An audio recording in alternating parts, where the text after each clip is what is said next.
Well, hello, everybody. Larry Young here again with another segment of OLaMan Living Life with Purity. And we're back in the studio again here with our good friend Alex Fiato. Say hello, Alex. Hello, how are you, Alex? Hello, Alex.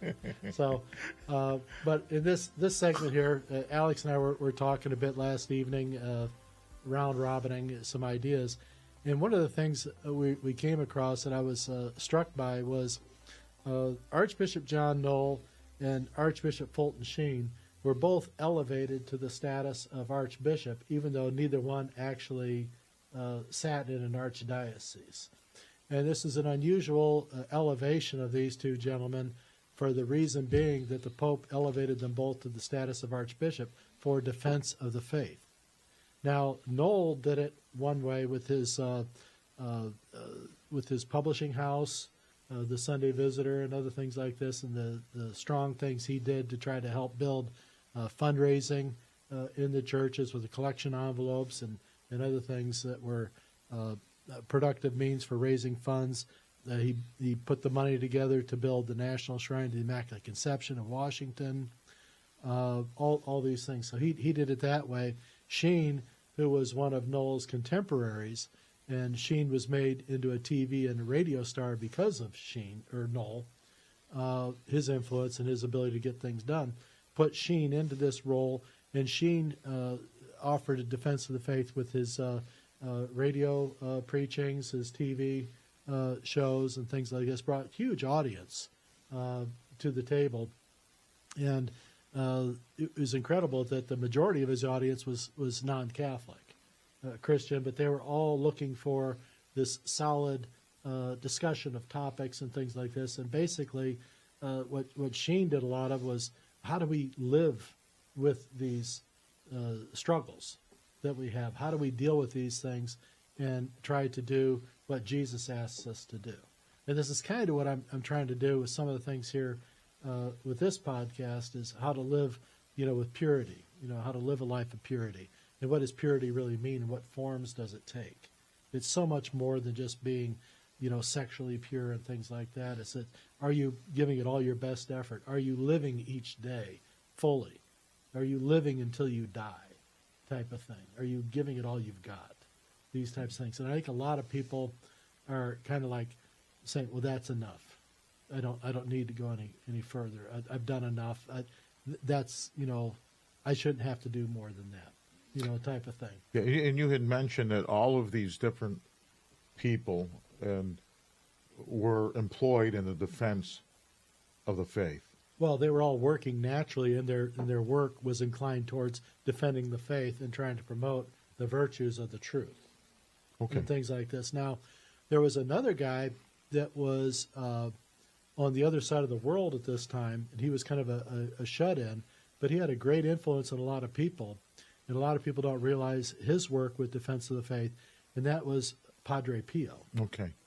Now, for a lot of people who don't know about Padre Pio, he carried the stigmata, so he had the wounds of Christ in his hands. I don't know if he had it on his feet. I don't know how far it all went. Some of them, like in the head, you couldn't see it, but he would suffer the crowning of thorns. He had all five. So the pains, okay. So it only bled in the hands, I think. I know he wore the mittens. Yes. A lot of times to deal with that, to keep the wounds from. Almost 48 years he suffered that. So this guy's going through this, but what a lot of people don't realize, and Alex was bringing up last night during our talk about, was he another bishop that Luigi Villa? Right. He was ordained a priest. Okay, this is Luigi Villa, was over in Italy at this time, and he knew Padre Pio. And he went to visit Padre Pio. And Padre Pio gave him a mission. He said, I want you to go to the Holy Father. At the time it was Pius XII, and I want you to monitor the next succession of popes. And this happened. Now, when you say monitor? Well, he was to follow and to observe what they're doing. And I think his mission was to see what was going on that was either preserving the faith in the church or the things that were working against it. Because he was concerned about the... Padre Pio was concerned about Padre Pio also had locutions and was given insights, could read souls, and understood that the church was approaching a very tragic period in its history, and that the popes would be involved in either defending the faith or be involved in the destruction of the faith. So Padre Pio, when Father Villa came to him, he said, I want you to go and you get permission and tell him that I sent you. And so he goes to a Cardinal Trezzini, who was the Secretary of State, and he says, Padre Pio, he says, wants me to come to you and get the Holy Father to allow me to track the succession of popes. And the Cardinal says, you're asking to do something that has to be done by the princes of the church, the cardinals. He said, well, since Padre Pio sent you, I'll talk to the Pope. So he talked to the Pope. The Pope said to him, yes, he can do that and fulfill Padre Pio's wishes, but he must get his doctorate in theology. So he goes, it takes him a while to get his doctorate. Was this Pius XII at that time? It was Pius XII that... They call the war? Right. He was the one, Pius XII was the one that took over at the beginning of World War II. And then there's some controversy about what he did and didn't do and the rat lines of the Nazis and things like that. But, I mean, that's another story. But he wasn't a demolisher of the faith. I think but he wasn't very strong on what he should have done as people who were systematically being destroyed, the Jewish. Well, he laid down a lot during World War II to appease things. Yeah. They were deal making. The politician. Yes. The flag came out. And I think he knew that, and I think he tried, in his last will and testament, he tried to apologize, or that he knew and that he didn't stand up for what he should have stood up for. But so after he gets his doctorate degree, he goes back to Padre Pio, and Padre Pio says, "What took you so long?" You ever tried working with these guys? Man, you can't get an answer for nothing. I'm telling you. So Luigi Villa now becomes a person that has been given a special commission by Pope Pius XII to monitor the next succession of popes. Now here's how they go: Pius XII, and then we got John the 23rd. And then we've got Pope Paul VI that was there for a month, and he was assassinated. He was poisoned. Pope John Paul VI. Wonder why he got whacked. Well, John Paul I they said that he was right. And then John Paul II, Pope John Paul II, and then Pope Benedict. And then Francis Bergoglio, Pope, so they say, quote unquote. All right. So now we have a succession of popes. Under John the 23rd was the beginning of Vatican II. And Father Villa, as he monitors this, and under Paul VI was also the ending of Vatican II. And Luigi Villa, Doctor of Theology, writes a book, Vatican II, About Face. You can get this on the internet. Father Luigi Villa, and he begins to expose Vatican II and what that was all about. And many other people had protested. Archbishop Lefebvre knew that it was a scam going on. Now, this is what year they start talking about? Vatican II, they started talking about it under John the 23rd, which had been, I think, like 1960, 1958, 59, 60. Well, Father Abel said a lot of those practices and plans were going on when he was at American University in 39 and 40. Yes, and they were, yeah. Because he said that World War II was really the start of Vatican II. Yeah, he saw it just didn't become policy until, I think, 68. Yeah, he was a student. He saw the inside stuff, but nobody else knew that was going on. Not until it surfaced under Vatican II that demolition began. And there was a guy named Michael Davies who wrote a book called Liturgical Time Bombs. And what they do is they introduce ambiguity. well, what are we supposed to do or not do? Or are we supposed to take the railings out? Or do you take it in the hand? Or do you take the host in the hand? Or like you were saying, where's the tabernacle? Yeah. So all of the ambiguity means that nobody knows what's going on. So make it up. Mm-hmm. And when you do that, that's called confusion, and that's called demolition. Well, there is a lot of confusion because I go around to different parishes. Yeah. A lot of times, and there isn't, a lot that is across the plan. Everyone's got a little bit different thing. I got called out for kneeling, where they don't kneel at their church now anymore, which was like so foreign to me. But I found out there's Benedictines involved in that, so I'm not surprised. See, and that's what that ambiguous. What's up with these guys? Well, they're part of a demolition. If they were true patriots to Roman Catholic teachings and faith, they would defend it. What they're doing is they're introducing confusion. They like the power. They like the control. They don't want you kneeling because they told you can't kneel anymore. Mm-hmm. Well, you want to kneel because it's our Lord in the Holy Eucharist. And they say, no, we don't want you to kneel anymore. Well, what do you want me to do? Be like everyone else. That's right. Shut your mouth. Put the mask on and shut up. Yeah. All right. So they saw this, and Vila wrote a book about it, saying that this was a demolition. Archbishop Lefebvre knew what was going on, and so did Bishop Sheen. He knew what was going on, and so did Archbishop. Well, he talked about it a lot. There you go.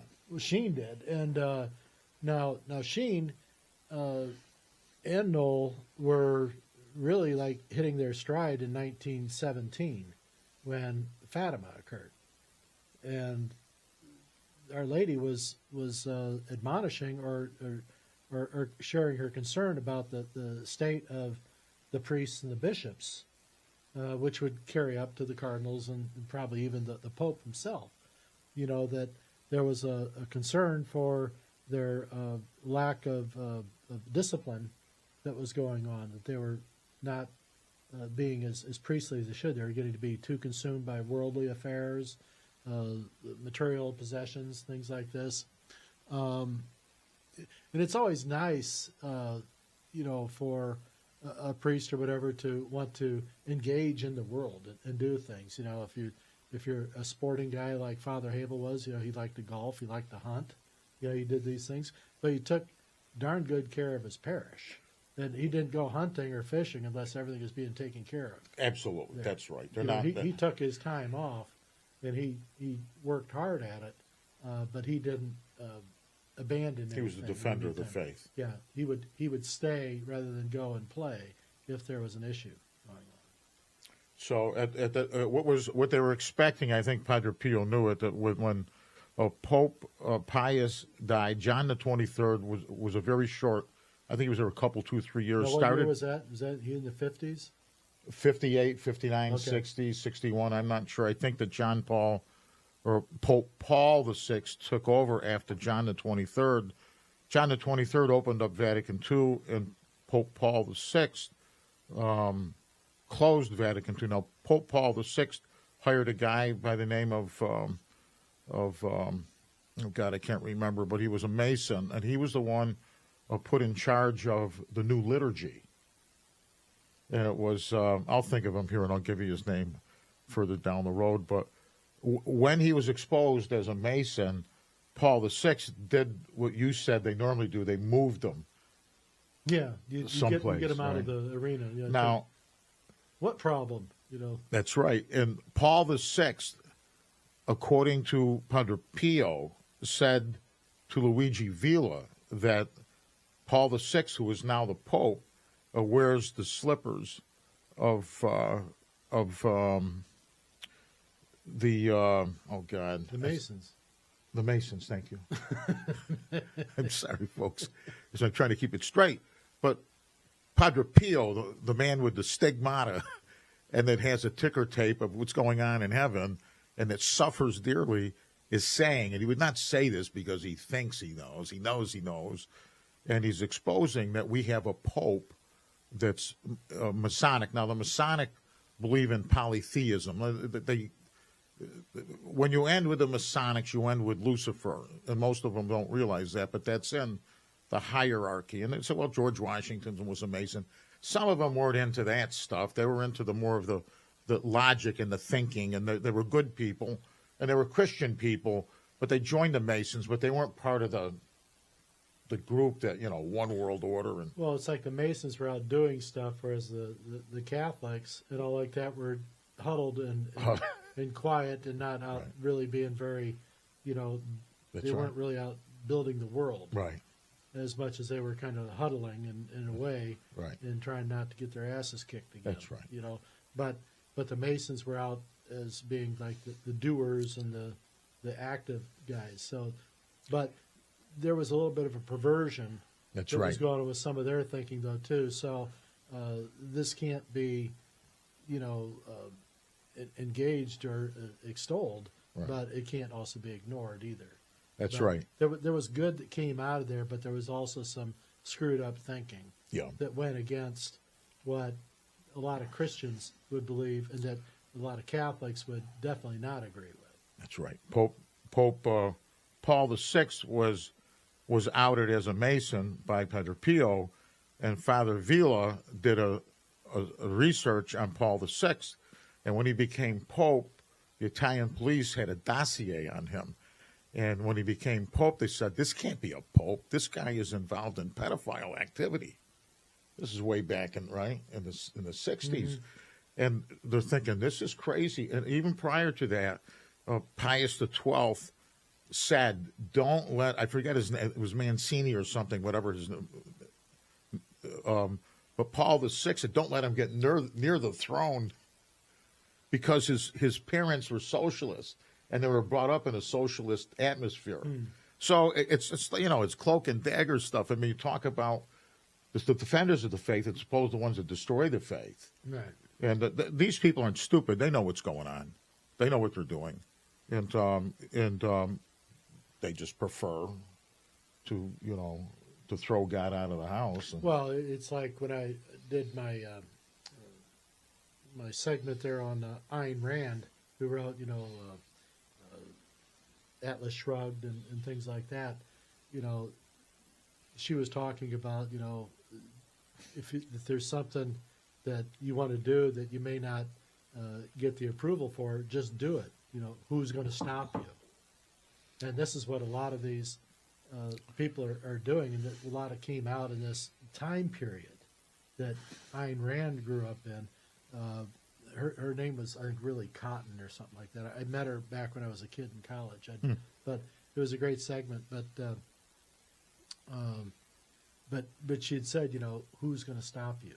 Because the community at large won't rise up against you. They'll just say, what's he doing? He must know something we don't know, and you'll get by with it. Right. And that's, I think, what a lot of these guys have happened to them, or have happened at that time. They just did what they wanted, because who's going to stop them? It's an interesting thing, because not only was he involved in pedophilia, he was practicing. This is disturbing to the Catholics that want to believe that they're holy and that never do anything wrong, and this is that they're saying that in the dossier that the Pope Paul VI was a practicing homosexual. This is crazy stuff. And what year was this, approximately? Paul VI was, I think, in from 1965, 64, 65 so early 60s, mid 60s, to 1978. Okay. He died in 1970. He's the one that said the smoke of hell has come into the Vatican. But I don't think he was warning us. I think he was, saying that we're dismantling the church and the smoke is here. Mm-hmm. Because Bolghini was the name of the guy he put in charge, who was a Mason. In charge of the liturgy? And you put a Mason in charge of then he goes, oh, well, I didn't know that. Of course you knew it. You put him in charge. Right. So what does he do with them? He sends them off to Iran or somewhere, to be the prelate in Iran. But the damage had already been done. Sure. Got all those books printed. You told me that that Bergoglio wants to do away with the Latin Mass. Well, he's working hard to eliminate the traditional Latin Rite Mass across the board, and that's why. Why does he fear the Latin Mass? I don't know why he fears, or maybe just thinks it's not progressive. You know, I don't know. The guy wants no borders. You know, he wants there to be Okay, yeah, right. no So you could country think- borders. yeah, I mean, okay. so what they're trying to do, I think, is to homogenize everything down. You know, and make it all this. You know, And so nothing happening here. we'll take all the colors that in the universe, we'll put them all together, and you do all that. Well, you come up with mud. You know, every color you want is in the color mud. Right, You just got to extract it out, and you mix them all together. All you get is a mud color. right. You know, Yeah, and no there, art. there goes all the interesting colors. They all become one, and so everyone's under the one color. And I think that's kind of what they're doing here. But you know what they're doing is they're losing the populace. You know, you and I, you know, we go to church and you look around the room, and you know, it's kind of sad when I'm one of the younger guys in there. The youth are no longer buying into it. They're not going to. Yeah. Yet you have three young Jewish young ladies that see the sun spinning and get excited about. Oh, the story about You know yeah, what I'm that saying? one. Here you got three people that are outside of the Catholic loop, This is Our Lady of that are America is not a Catholic thing. overflowing with. Yeah, it's not a Catholic thing. But I'm saying that here's three people. I don't think Fatima is a Catholic thing. Well, it's universal. I mean, it's. But why is it only regarded by the Catholics? The Catholics. Well, say, because we're supposed to be the carriers of the faith, and we're supposed to be propagating it to the rest of the people. But our Lord can't wait for a bunch of people that want to demolish His church. He's got to appeal. But you show it off in a way that's so unappealing to everybody else, who might say, well, in the front, well, it's a Catholic thing. You know, I have to be careful right now. My guard is up because it's Catholic. You know, it's like the one woman saying, you know, your priest is down. You know, when Father Havel had his accident. You know, she couldn't even bother to call him by his name. Right. You know, but she was so put off by this. And, you know, Catholics, I think, a lot of times get this hubris about them that they think that they're so involved in their right It's path, very problematic. they yeah. don't realize that there's other people with sensitive feelings about the same thing that might be shared, Right. but they make it so unpalatable. Yeah, absolutely. So Father It Vila. doesn't need to be that way. No, it doesn't. Father Vila writes a book, Paul VI, Beatified, and he talks about. Oh, question mark? Oh, sure. What do you mean beatified? This guy was a practicing homosexual. How does that play with my Catholic brothers and sisters? Oh, no, who's he saying that? He should. Well, read what Padre Pio, read what Avila, read what these guys are doing. Use your brain. That's what we have, a brain, right? And we need to use it. We can't just, can we?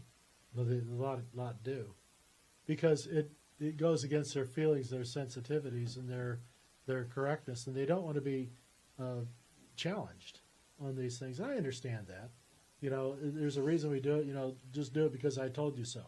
You know, it's like when you're a kid and you're crying, your mother says, "Hey, you stop your crying. I'll give you something to cry about." Yeah, I remember that You line. know, well, yeah, and I'll really give you something to cry about. You know, the pain hasn't even started. You know, and so you got. No, you're right. That's what you're right. Your pain hasn't started, right? Yeah, Right. that's right. I got a kick out of this one bumper sticker I saw. Is it says, it said, "Suck it up, Buttercup. Life hasn't even begun to kick you in the ass." Yeah. You know, and it was this tough guy, talking to this like 20-something, saying, "Suck it up, Buttercup. Life hasn't even begun to kick you in the ass." Well, because it's coming. Well, here's a little kick in our ass right now, and here's the good news. Right, I'm being facetious. He was beatified and canonized. Yeah, they can't see that. They can't see this? No, they can't see that.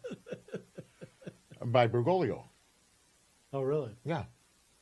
And Father Vila said in the book, you're not going to canonize this guy. They're going to kiss his bones and everything, as he was a practicing homosexual. They beat up Father Vila. They physically beat this man.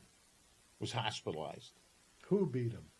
I don't know, the Catholic mafia. I don't know.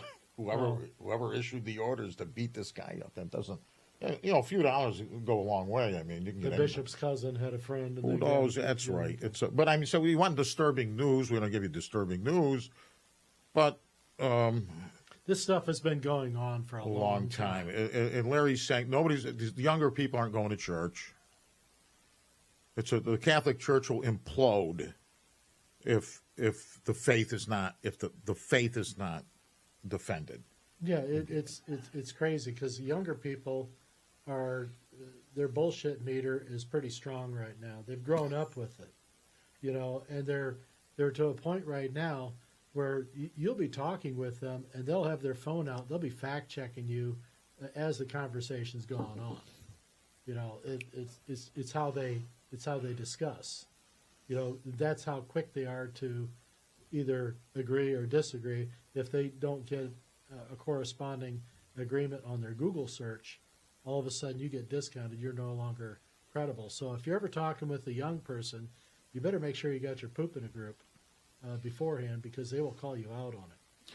Well, here's another book that was written by Randy Engel.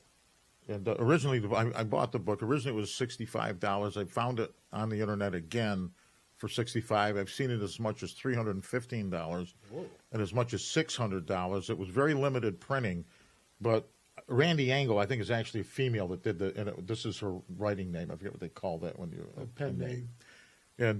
And she follows bishops and the Lavender Mafia within the United States.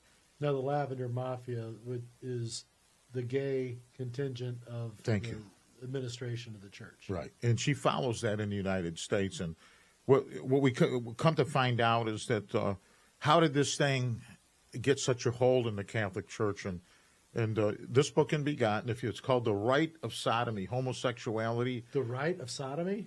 Well, RITE. Oh, thank you. Like it's a holy rite within the church, all right? It's the rite of sodomy, and it's homosexuality in the Roman Catholic. Catholic. The Bill of Rights got changed. I mean, for my Catholic brothers and sisters that are in, la-la land, this is going to be very disturbing to you if you read it. And most of them will say that it does not exist.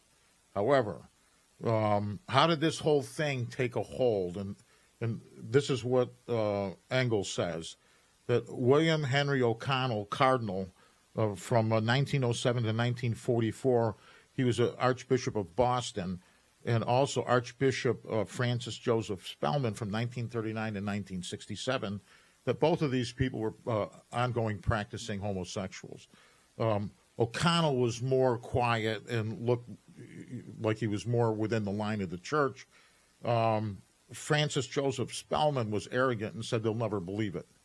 Who would believe it? So we had a quietly polite gay versus an outwardly that's right. aggressive, Absolutely, what you're going to do about it gay. Yeah, and they used to call, they said in the book that he had a name, Franny. Franny would dress up, and my God in heaven. And I remember Spellman because when I got my first communion, he was the one that did the book. We open it up, and you the Holy Communion, and you read this prayer, and just a little book, and it was Cardinal Spellman, right? So who would have known and who would have believed that this stuff was going on? But it is and it wasn't.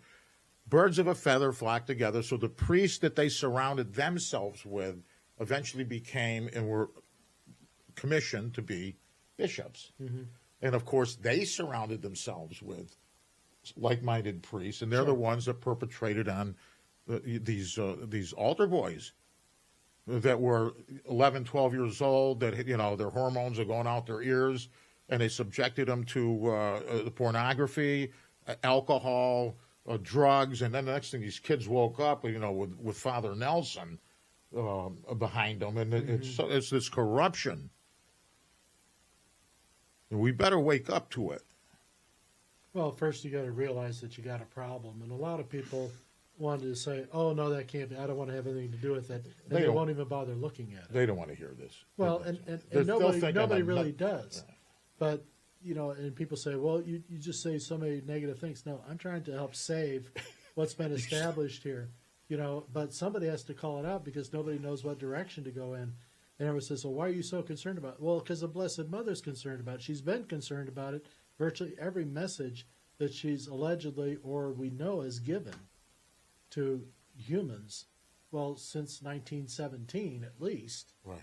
has had some element in there about correction or chastisement Right. for the priests So and there bishops. you go then. There you go. But they still won't answer the plea. They talk about how they're so devout to Mary's call, but they're not, listening to Mary's message, or they don't want to take it because it's got hard medicine for them. And it's easy enough. Just stop being such a perv. Fix it. Well, you've often mentioned that the groundswell has got to come from the Catholic faithful, the people. It's got to come from the people. If it doesn't come from the people, nothing's going to, unless the good Lord just says, look, get out of my way. This is going down. Well, they've proven again and again and again they won't correct themselves. Right. And Fulton Sheen talked about that. He was many of his broadcasts. He would talk about how it's incumbent, not just necessary, but it's incumbent Okay. upon the faithful to call out their priests and bishops, in this regard, because they won't do it to themselves. And one of the ways that you do is you kind of have to hit them where it hurts, and that's in the pocketbook. It is, isn't it? Money. Yeah, because it's always money which makes it go and lets them keep building their programs, and they keep their hand out there. And a lot of times they look a little confused if they shake your hand and there's not something folded up inside it when they pull away. They look at it, what happened here? Did I miss something? But this is kind of how it is. If you want access to the bishop, you better have a $100 bill in your hand. I'm laughing, but it's really tragic, isn't it? That's terribly true. And it's not across the board, but it happens with enough of them. And this is why, the folks with the money are always the ones sitting at the table, with the bishop. The guy who's cleaning the pews and things like that gets acknowledgement, and we'll see you tomorrow, Chester, type of thing. Cleaning the pews again, as you This will. expectation, we'll see you back again next week, Chester, type of thing. So there's no simple way through it, but discipline and holding people accountable. And when the bad stuff starts happening, no one wants to really be accountable and say, well, it wasn't my fault. It didn't happen when I was there. Right. This type of stuff. And they really should man up. You know what I mean? If you're doing something, it's not right, and you ought to just man up and be it. Instead of sneaking around in some darkness. You want to admit to it. no, the other's too painful to come out because it goes against your brand. Then you end up calling other people crazy, and this isn't working, that isn't working. If God gave us a brain, and that's why he came, Jesus, and the Holy Family. He didn't come, plopped into, first century. Yeah, he did come to bring a definite message in that regard and at that time. And the way he did come in, as the Holy Family, they had to go into hiding. Mr. Young, are we going to rise to the occasion? Will there be a generation of people that will seek God out? Well, I think they're going to, because I think they're, and they are in some regards, but others are saying, I don't need God that way. I'll take my God this way. Okay. So they want to be their own, like, God sphere sort of thing. I'll do it this way. This is how it feels for me. Okay. And so everyone's trying to be their own God and deliverance at this point. And this is all being extolled, by media and things like that. And it's not being really fought hard against in a very open capacity by the church. It's all very under the counter, because I think that they really can't come out and be a force out in the public to make sort of like the public drive for attendance and things like that until they've admitted the problems. And they're not doing that. It's the same thing like with the problems that we got right now with like the media and progressives in this country right now, that they had their run for the last 4 or 5 years unabated. They said what they wanted to say, but it didn't hold up. It was not true. Okay. And and they're wondering why the viewers and the people aren't, watching, they're not attending, their program, is because they haven't admitted that they did wrong.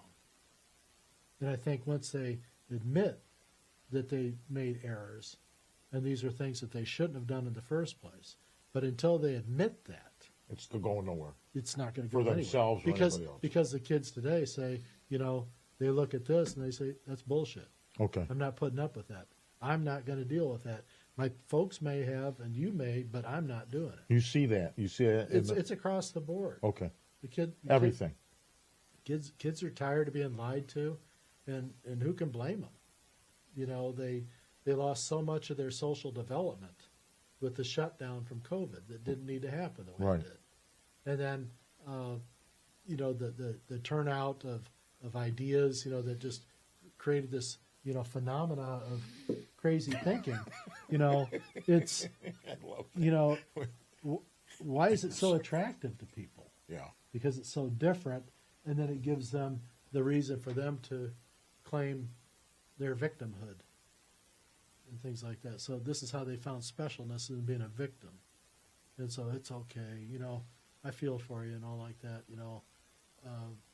and this is kind of where we're at, but we're losing the appeal of the church and its teachings, across our younger group. And if anyone doesn't believe, just do an audit, at your next Sunday Mass service. And count them. Yeah. They're not there. I'm 64, and I'm one of the younger guys, younger people attending. I remember when you were 40. I do too. You- It was just yesterday. It was just yesterday. It was just yesterday. So life goes quickly, but we're losing the members. And what they have to do, I think, is to take a noticeable redirect on this. And I think by taking all these other things out of play, like the Latin Mass or taking the kneeling out and all these other things, you're homogenizing things down to so much They don't want that it. there's It's nothing. Right. there's nothing It's feeling stripped of special about anything. it. Right. Right. Anything holy, it's stripped of it. Yeah, your experience is brought down, and if you don't feel it, then they want to say that you're the problem. But they're not admitting, because they think they're so right, and that's like, Oh, all the people on I'm the sure- left right now are still sitting there saying, "Well, we weren't wrong." I'm sure I'm being. If anybody that watches this, unless the people follow through and do fact check me and look at these different things, they'll write me off as a nutcase. No, most of us have already. It's me, You think of me as a nutcase? No, Most but a lot of people have called me a nut job, but this was people that called me a nut job before the trial. And, So if you don't like the message, well, but they kill needed, the messenger. but they needed me to stand up in the trial and save the devotion for them. Otherwise, it was all gone. yeah. So nobody even acknowledged what you did there, did No, they? no, I got all these bishops, throwing off the case and all like that, and not a single one of them even picked up a phone or wrote me a letter. To I thank said there me. was some bishop in Indianapolis invited you over, though, didn't they, for dinner or something? When you were, wasn't there a bishop that invited you? Mm-mm. No, I forget that story. No, I thought somebody had said, Larry, you were at trial and we know that or something. Oh hell no! They didn't want to have anything to do with Okay, me. so nothing happened at all. None of them showed up. No one showed up. When I was having, You took the heat off of them too. well, yeah, I got them all thrown off because I told the prosecutor, I said, these guys don't know shit. I said, why the hell you got them involved in this? I said, these guys don't know shit. He said, none of them know anything about anything. They're talking about Cardinal Burke, Cardinal George, Bishop Ricken, Bishop Garcia out in California. Well, you talked with Cardinal George. Was he willing to chip in, or he didn't chip in when you were down in there? He Oh, talked hell you. no. He talked to you after the trial. After the trial, he thanked me. Well, where was he during He the thanked trial? me, but he was my bishop. Okay, but as I said, well, where the hell were Because you? you were in Chicago. That's right. Right. Yeah. I said, where the hell were you? I said, Did you no. say- I said, none of you bastards showed up. Did you say that? Yeah. Well, I talked very French with him, and he appreciated it. I said, not a single one of you bastards. Well, but it was the showed truth. up. He's saying it's the truth. They threw him as a dangle. Right. Then after it was over with, and he was victorious. Well, Attaboy. well, the man was dying of prostate or not, Yeah, he had pancreatic cancer or something he had going on. Right. But yeah, I told him, I said, I got all you guys thrown up for it. None of you bastards showed up for the thing. Did he admit we didn't show up? Did he say? He said, well, we couldn't go because it would have been Oh. a situation that we couldn't, really contend with of course. because this isn't confirmed and blah blah blah. And I said, I said, you're missing the whole damn point. Yeah, I said, you guys threw me all under the bus, that's right. and none of you said anything. I said, you're the only one that said, hey, thanks. And I appreciate At least that. that's right. No, but at least he wanted to have a very matter-of-fact conversation, and I brought it to him. Good. And he appreciated it. Yeah, he appreciated it so much, he invited me to his funeral. Did you go? Yeah. Okay. Sat right between the head of DePaul University and the North American Knights of Columbus. They both looking at me like, who are you? And I told them who I was, and the Knight didn't know anything about me, but the head of DePaul did. He says, wait a minute, are you the guy from the trial? And I said, what do you mean? He says, not a nun, not a cop, and not awake. I said, yeah, that was me. He goes, amazing. You hear from a few people. When Yeah. you were in Well, they were following when it you were in online. Spain, you had a group that followed you, and you were the They were following you the were story online. You're OLaMan. That's how they called Our me, Lady of OLaMan. American Man, OLaMan, right? They didn't know my name. I But think they they called me quoted the not OLaMan. they quoted that same thing. Right. Everyone was just amazed that I got that in the closing argument. That she was not a nun, he was not a cop, and That was a good one. the other yeah, attorney that was not funny. awake. But I'll tell that story. We tell the whole thing. But it was a lot of things in that trial that had never been uttered in a federal courtroom before. It gave him some colorful terminology to think about. So this is why when we come down to Benedict, who actually Cardinal Burke was under Benedict in his regime. Cardinal Well, Burke he was still the head of the and Apostolic the minute that Secretariat. Bergoglio came in, Cardinal Burke was thrown out, and because he's conservative and he's a good cardinal, he's a good man, Mm-hmm. he's a Marian man, and he's a very prayerful man. And so after Benedict, then we get this thing from heaven. Benedict says, "Hey, listen, the guy that you got in there is, ain't the real deal."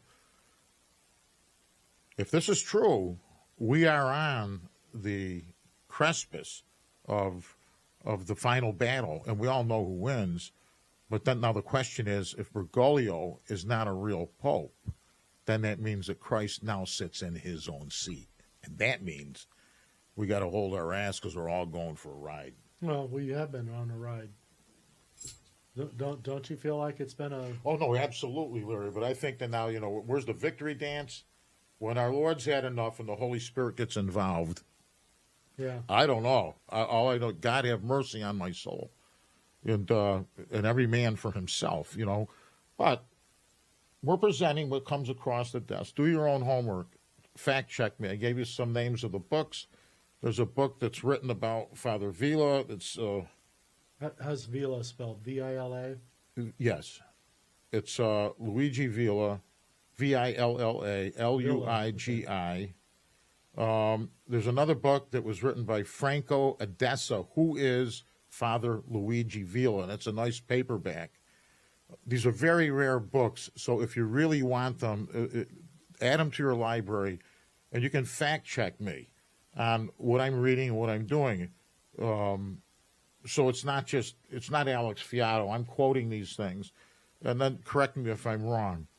But you have to do your homework, and you have to investigate these things. So Yeah. The faith is beautiful. I mean, I love my faith. yes, Okay, and I'm like I said before, I'm not afraid of dying. I mean, dying to me is just it's a culmination of my birth. It's what I was born to do. okay. Okay, but in the meantime, is what do you do that magnifies God's light in the world?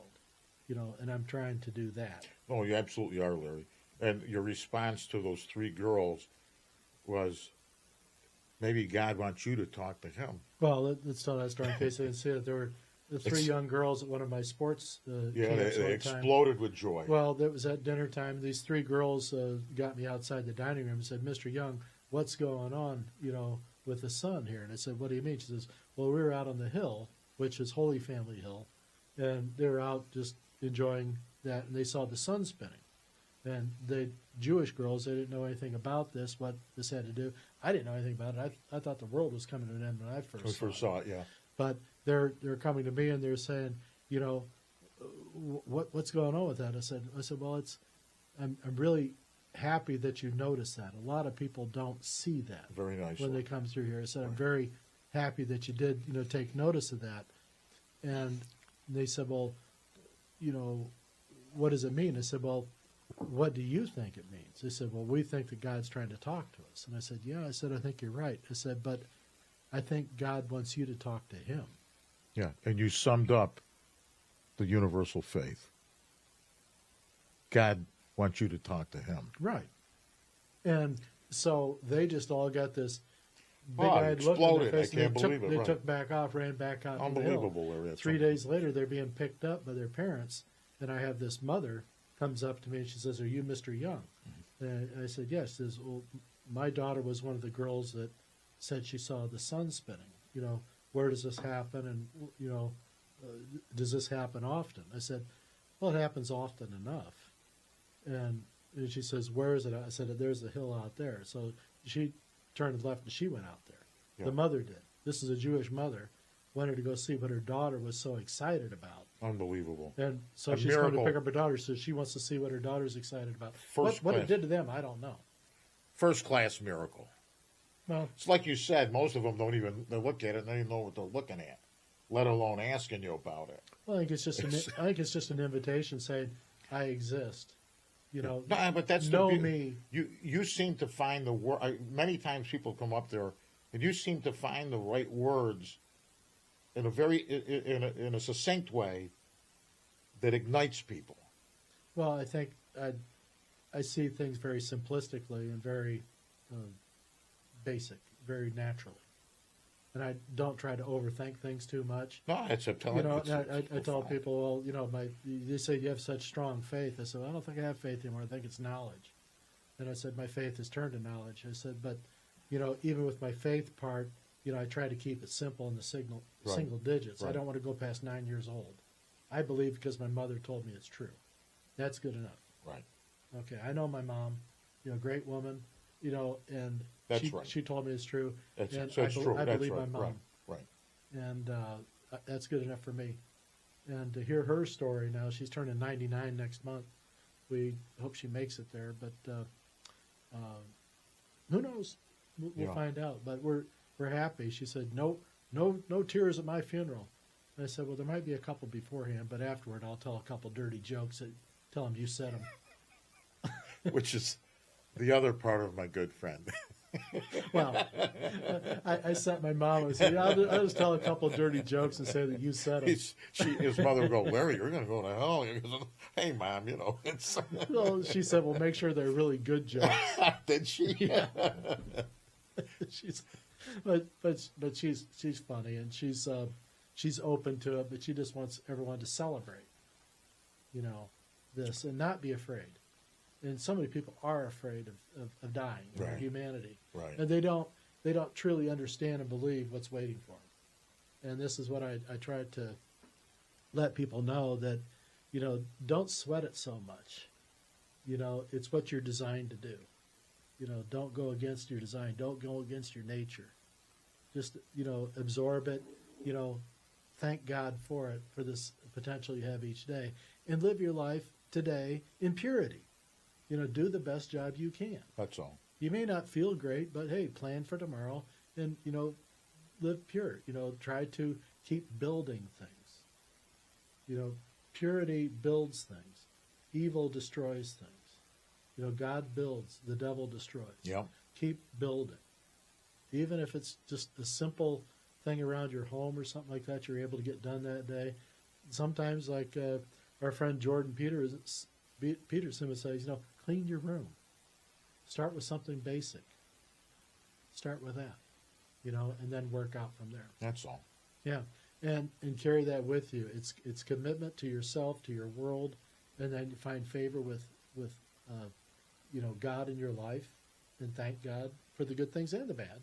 because the bad things are learning curves. But they're still part of our life.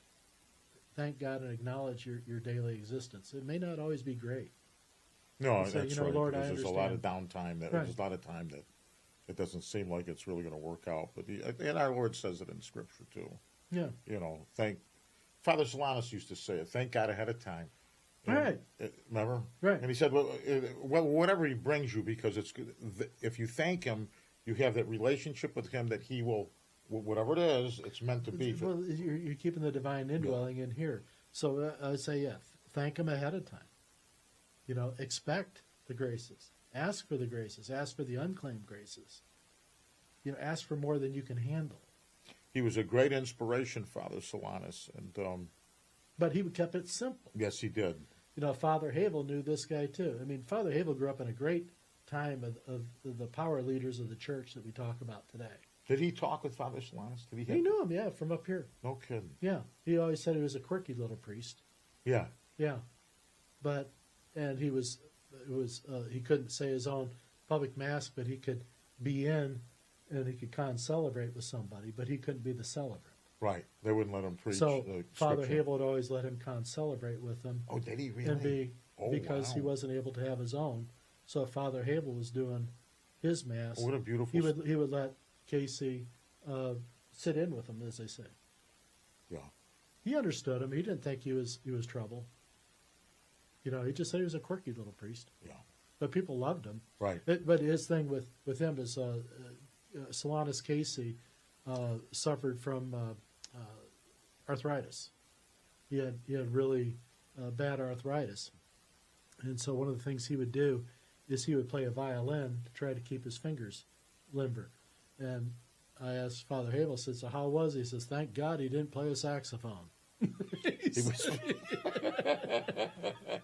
said the guy was not very good. He said, "But thank God it wasn't a saxophone." But he'd play with the visitors down around the piano Wow. at night. Go down there and serenade. Scratch out a few sounds on the God. strings. And Father Havel just like, "Thank God it wasn't a saxophone." That's something. He's a funny guy. Yeah. But anyway, so any more on No, I Vila? think these certainly these are some disturbing insights in terms of what's happening, but I think we ended on a good note in terms of what. Well, it is disturbing, but it deserves our consideration and our attention. Okay. And this is why we're putting it out there, not to try to throw salt in the wound, but saying, look, the work is not done. We still have so much work to do to preserve this, because I submit that I had originally thought that the church would suffer its major decline within the next 3 generations. Okay. I'm not so certain it won't happen Now. with this generation. No, you're right. No, I think you're on. Because think you're right, something can happen so quickly with these devices, Right. with one tweet or one action Can that go, gets right. covered, Universal. and you'll never come back from it. With this group, it'll take forever. But Jesus' church was started with a few handful of people. And if it has to go back to that, maybe the church needs to be collapsed, Yeah, it to be actually, distilled in. according to some of the Benedictine monks, and in particular with the problem of homosexuality, they said that they found they had to simply close the monastery monasteries, yeah. and abandon it because the infestation. But they would send all these people out to other places. I'm not sure what they did to them, but they may have defrocked them. I don't know. It was so, it's like, so insidious that they were a little bit more hardliner back then to a certain extent. But for this kind of thing to take hold, the sins of the flesh throughout the Roman Catholic churches.